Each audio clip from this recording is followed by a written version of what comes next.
Afternoon, everyone. Wherever you are in the world, I hope you and your loved ones are healthy and safe. My name is Randy Bell, and I'm the director of the Global Energy Center at the Atlantic Council. Thank you all for joining us for EnergySource Innovation Stream today, where we aim to highlight new energy technologies with the potential to reshape the global energy system. However, today we're doing something slightly different.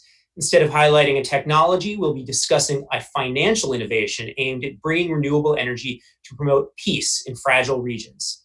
Sherwin, Managing Director at Energy Peace Partners, will discuss Peace Renewable Energy Credits, PRECs, and how they have been leveraged to develop renewable energy in the DRC. Before we get started, though, two administrative details. First, you can follow us on Twitter at AC Global Energy and use the hashtag InnovationStream. Second, after Sherwin's presentation, you can submit questions through the Q&A function on Zoom, and I will try to get to as many of these as I can. If you're watching on another platform like YouTube, unfortunately, we cannot take your questions. So please let me welcome Sherwin to the Atlantic Council. Sherwin, thank you so much for joining us today. My pleasure, Andy. Great to be here. So how are you doing during these COVID times? Good question. We are doing okay. We are a small team, Randy, based out here in the San Francisco Bay Area. So we're fine. We're managing. We're fortunate enough to be able to work remotely. Interestingly, my colleague and I, at the end of February and the beginning of March, we were in Kenya and the DRC. And we'll talk about the DRC more today. And we were visiting our first PREC pilot project. And we were fortunate enough to be able to go and visit those projects because now with travel restrictions, we aren't able to visit sites. So we're lucky we were able to do that. We noticed that although our work hasn't been impeded physically where we are, many of our developer partners had delays in commissioning their projects. And I think that the thing to probably flag is that in the communities where we work, the pandemic has kind of exposed the lack of resilience to absorb shocks in a lot of those communities. So energy, which is what we work on, and renewable energy is critical for public health infrastructure. It's critical for clean water, but many of the communities where we're working don't have full energy access. So it's sort of a reminder of the urgency of the work that we're continuing to do. Right. You hear so much about how managing the COVID crisis really requires electricity, how electricity has proven to be the most important piece of the energy puzzle for dealing with situations like this. And of course, when you're in a place like the DRC where energy access is so challenged, that makes it that much harder to actually manage what's going on, and just not even having clean water to wash your hands. I mean, that's got to be, that in and of itself is a problem. So. Absolutely, and it sort of highlights the lack of capital flowing to these geographies to encourage and catalyze renewable energy investment, and that's exactly the problem we're trying to solve. Well, that's a good segue to learning about how you are trying to solve that problem. So why don't you share your screen and tell us about PRECs, and then we will have a Q&A session when you're done. Great.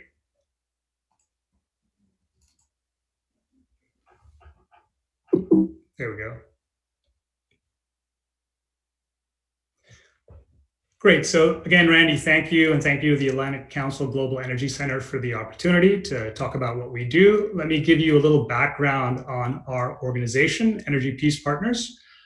So our mission is really to develop climate solutions and climate finance solutions that promote peace. And I'll explain what that means in a little bit more detail during my presentation.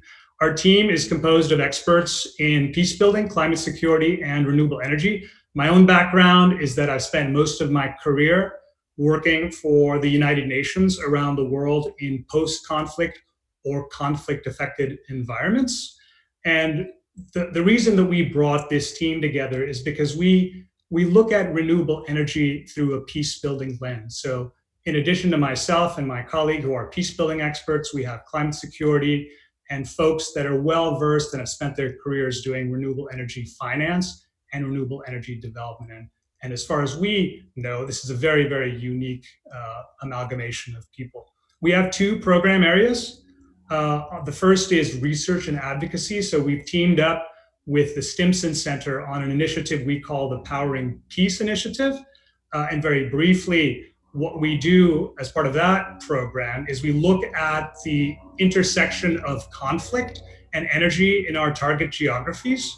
And we look for opportunities in particular to transition UN peacekeeping operations from diesel to renewable energy in a way that benefits those peacekeeping operations themselves, as well as the host communities that those operations are deployed to serve.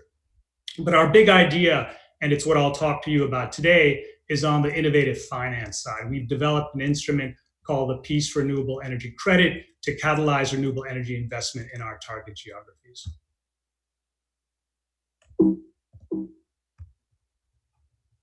So this is a photo that I use in presentations quite a bit to set the scene. I've actually kind of stolen it from our developer partner who used it during a presentation, but I can think of nothing better to kind of give you some context to the kind of geographies where we're working. This is a photo of some children in conflict-affected eastern DRC in the city of Goma, the provincial capital, in the neighborhood of Ndosho, which until recently had absolutely no electricity infrastructure. This is Saturday morning cartoons, effectively. And these are kids in front of a street-side storefront watching television.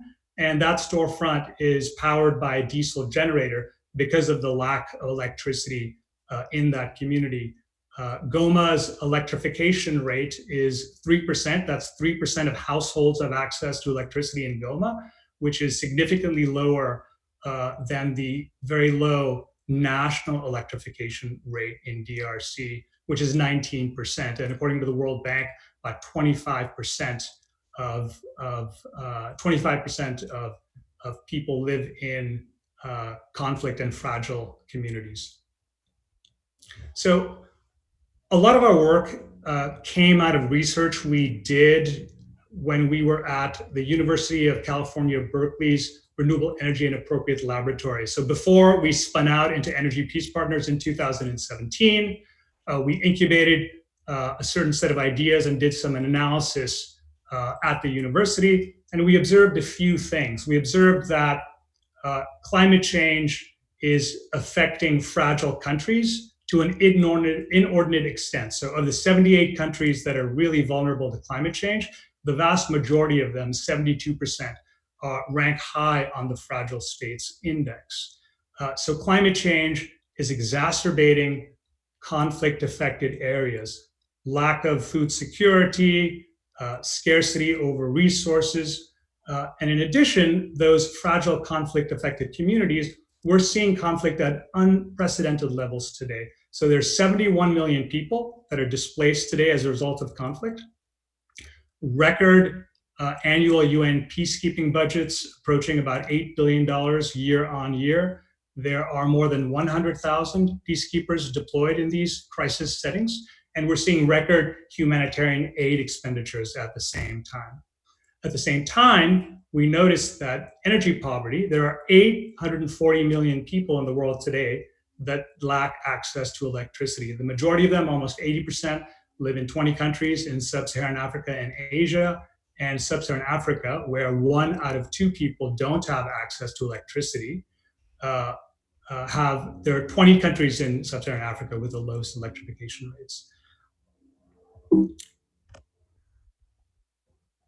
So when you overlap these 3 phenomena, when you look at communities most affected by climate change, those most at risk of or affected by conflict, and the communities with the lowest levels of electrification in the world, the most energy poor, you get 27 countries that are effectively challenged by these triple threats. We notice something else in addition. We notice that there is a lack of renewable energy investment generally flowing to those countries. Now, renewable energy, although it's key to mitigating climate change and key to achieving universal access to electricity, we're not seeing the renewable energy revolution distributed equitably. So although the pool of global finance, global climate finance, in 2018, it was $546 billion,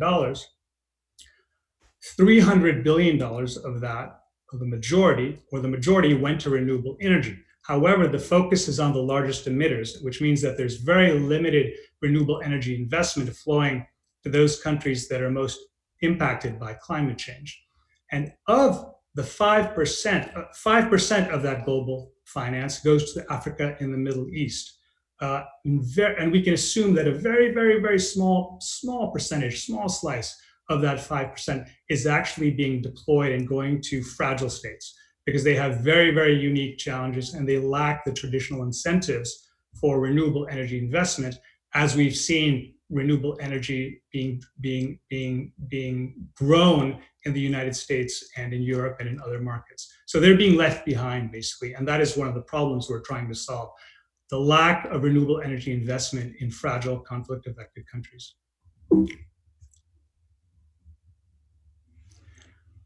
We think that renewable energy can help to mitigate conflict and promote peace in a few different ways. Increased energy access, it's been shown, leads to better socioeconomic outcomes, so better health and education outcomes when there are schools and health clinics that are electrified. It leads to fewer carbon emissions and less pollution. It leads to job creation. It leads to more economic opportunities when new electrification, particularly new renewable electrification, is introduced. Renewable energy also provides opportunities for cooperation and confidence building. So in many communities where there are disputes, the hook to introducing a renewable energy asset is that it provides an entry point for those two communities to have a discussion around potentially managing that joint asset or figuring out how they can work together to make sure that that asset is introduced. We also know that there are gray and black markets that revolve around diesel and charcoal markets. So in many of our target countries, we've heard anecdotal evidence of conflict actors being involved in diesel markets. And so that sustains the conflict. The fossil fuel economy sustains the conflict in many of these regions. So if you swap out that diesel for a renewable energy system, you're basically pulling diesel out of that economy and reducing and mitigating the conflict dynamics. And peace dividends. Immediately after a peace agreement is signed, there's a window in which the community and potentially armed groups are expecting positive benefits from the peace. And introducing renewable energy infrastructure allows for those peace dividends to be introduced soon after the signing of the peace agreement. So what we did was we looked at different ways that we could potentially catalyze renewable energy investment in those countries that are, again, climate impacted, conflict affected, and energy poor. And we studied energy attribute certificate markets. Now, energy attribute certificates, some of your listeners may be familiar with them. They're known as RECs, or renewable energy credits or certificates in the United States, guarantees of origin in Europe, and internationally, the dominant tracking system is called International Renewable Energy Certificates, or IRECs. So EACs, or I'll just say RECs for short, have contributed to driving renewable energy growth worldwide. However, when you look at this map, you can see that there are REC markets in the United States, in North America, REC markets in Europe, and they've been expanding into Asia and Latin America. But when we started this work, we noticed that there are virtually no REC markets in sub-Saharan Africa and on the African continent in general. As you can see there, and this is an outdated map from last year, which represents what we found when we started looking at this. Morocco, Uganda, and South Africa were the only REC markets on the African continent. So we went about trying to figuring out what we had to do to extend REC markets to our target geographies, most of which are in sub-Saharan Africa. And in doing so, we created the Peace Renewable Energy Credit. So what the Peace Renewable Energy Credit, or PREC, does is it takes the REC concept and it extends it to fragile, energy-poor countries where historically the ability to invest in renewable energy has been limited. So RECs, A traditional or conventional REC represents the environmental benefits of renewable energy. 1 megawatt hour of renewable energy generated is equivalent to 1 REC. And corporates and organizations and utilities purchase those RECs, and that represents a renewable energy usage claim.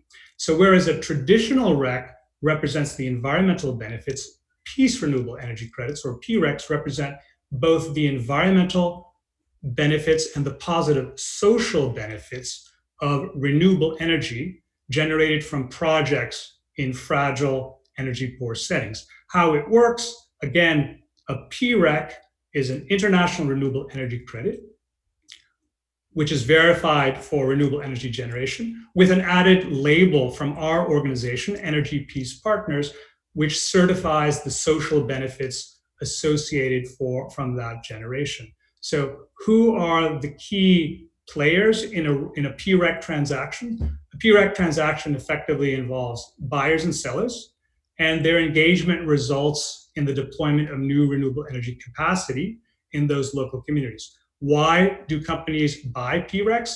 They purchase PRECs because it helps them meet their sustainability or corporate social responsibility goals. We've seen an increasing trend in REC markets for impact. Companies want to make sure that their REC procurement decisions generate additional renewable energy coming online. So it's more appetite for impact, making their dollars go further. Developers who sell RECs, the revenue stream from the sale of RECs helps to make their projects more viable. Commercial developers can sell the electricity from their systems, but RECs help them monetize that generation in a different way. And in many of our target geographies, that option has not existed until now.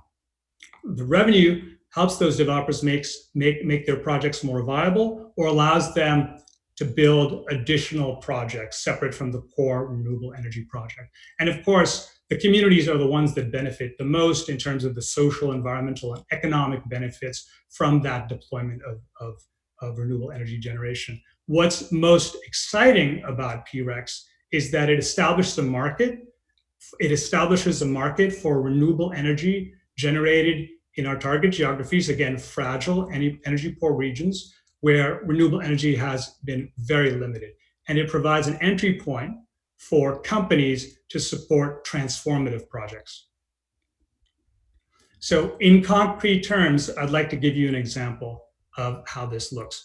So in the Democratic Republic of Congo, we identified a local solar developer called Nuru. Nuru incidentally means light in Swahili. We worked with them last year. They were building a brand new state-of-the-art solar mini grid, a 1.3 megawatt commercial off-grid mini grid in eastern Congo, in the city of Goma, in the same neighborhood as the kids that I showed you in the first slide.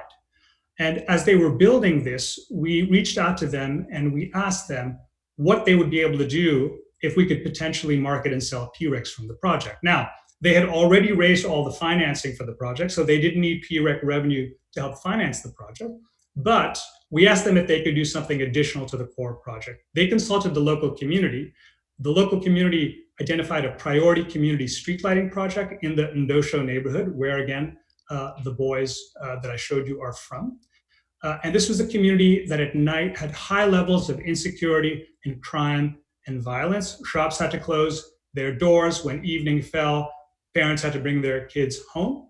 So what we did was we marketed this project as a PREC project, the revenue from which would allow this developer to fund and implement this public street lighting project. We closed the first PREC transaction in January.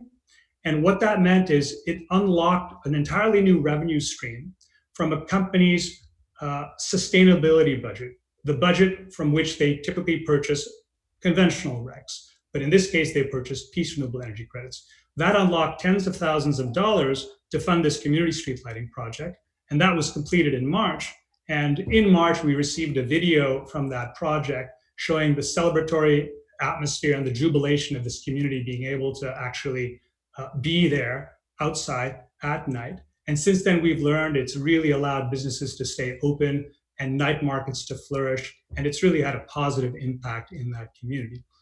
So that's the first model we have. It's called community impact, where a developer's project is already funded. The PREC revenue helps them fund something additional in the community with stakeholder engagement. The second model we have is called catalytic capital or future build. And so we're working with the same developer, Nuru, to support their pipeline of projects. So for that pipeline, they're building 2 rural mini grids near Garamba National Park, also in the DRC, but they haven't secured all the financing yet.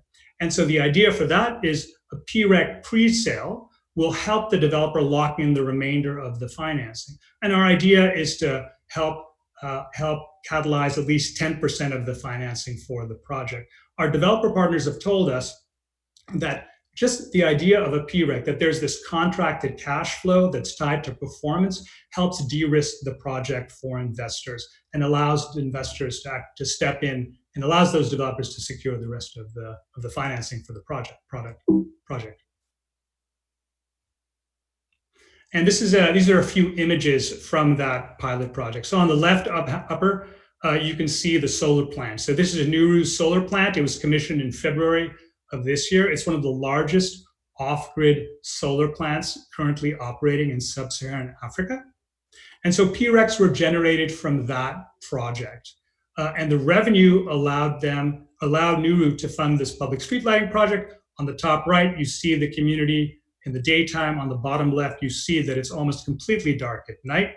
And on the bottom right, you see the community after the streetlights, the PREC-funded streetlights have been implemented and installed and functioning. And you see the bustling nightlife at night, and you see shops open and people out and about. So in our view, this is what we want to demonstrate with the PREC, the fact that it can help catalyze really transformative projects that can make a difference in the communities where we're working.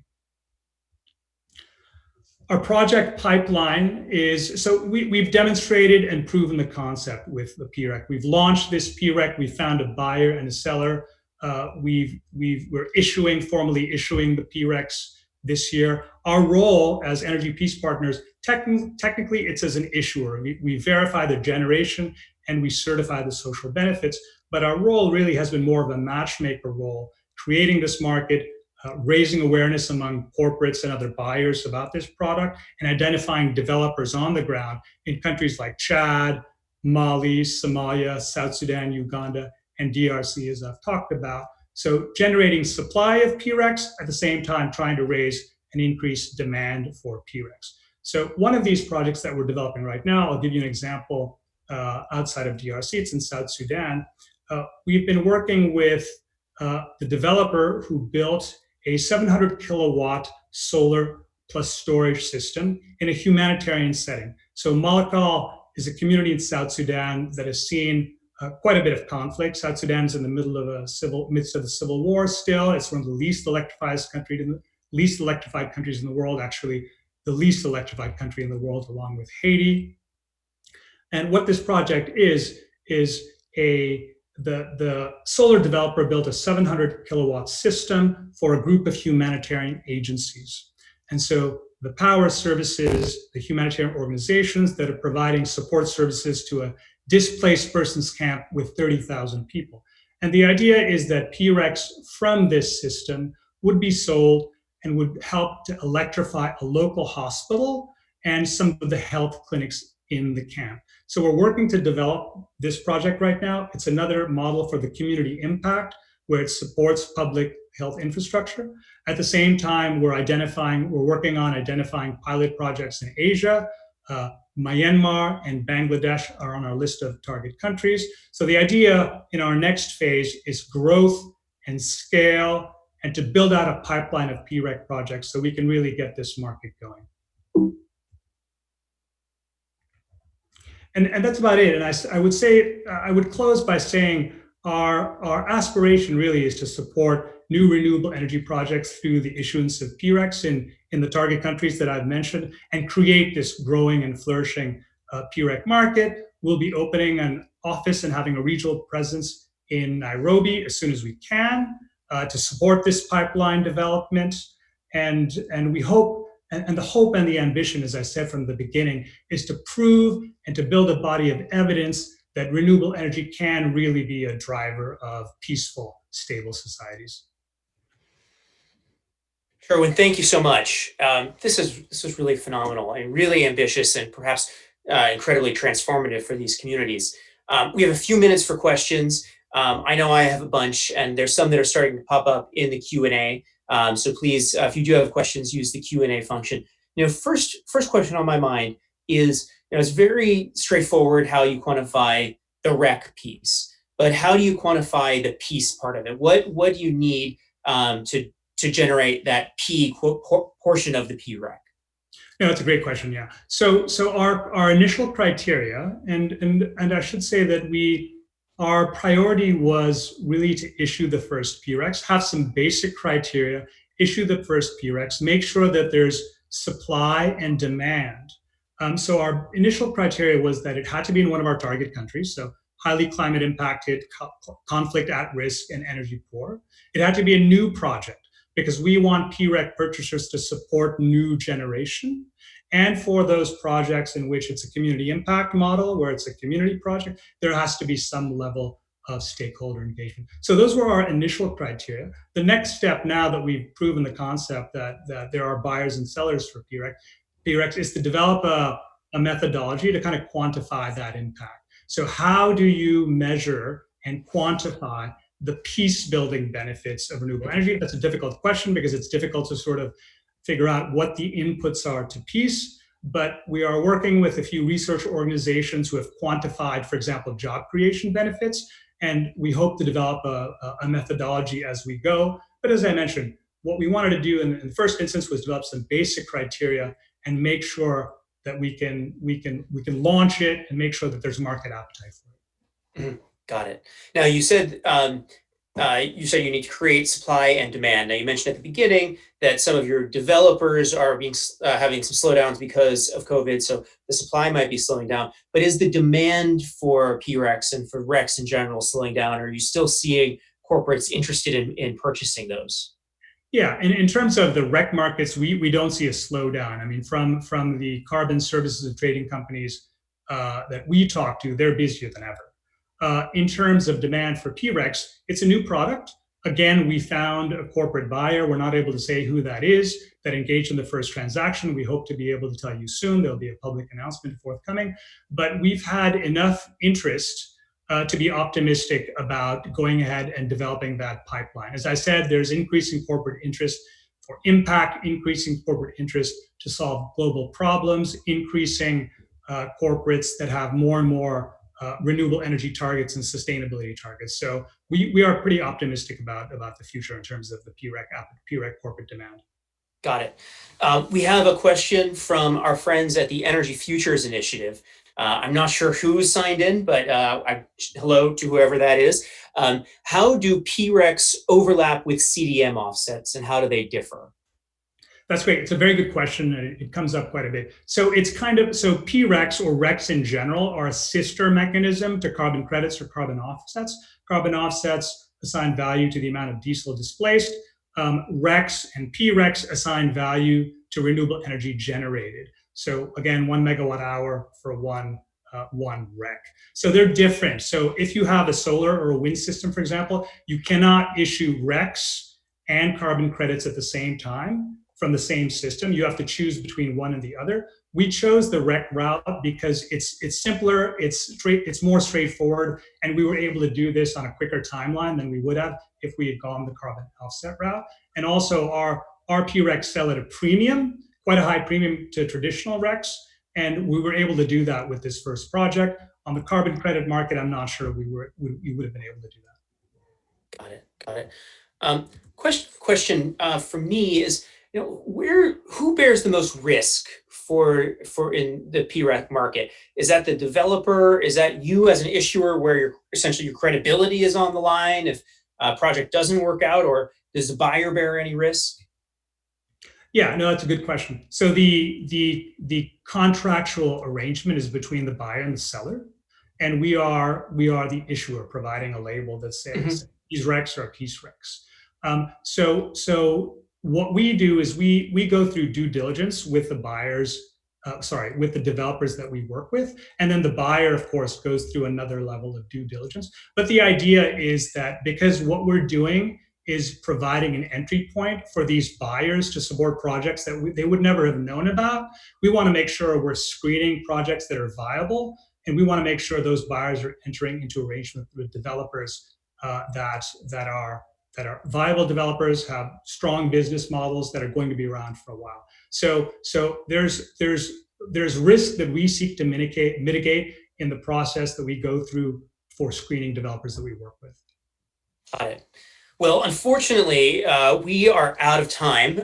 We could go on for hours, I'm sure. And we hope to welcome you back to another Atlantic Council event soon. And we're looking forward to that announcement about who the corporate purchaser is of the first round of PREX.